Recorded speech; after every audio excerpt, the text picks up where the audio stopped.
In a previous video, I did a very detailed step-by-step tutorial on how to get a great, even self-tan. This will be the abbreviated, aka Clip Note version of that video.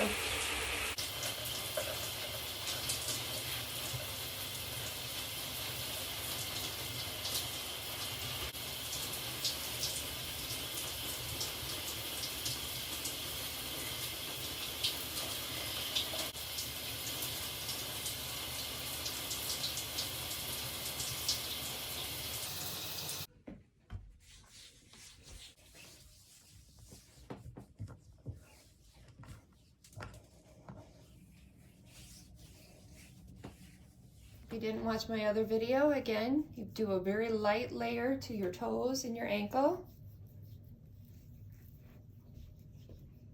Otherwise, it's going to absorb in those drier areas. And then you're going to rub in a circular formation, making sure to cover all the area of your leg. I always start at my base and move up.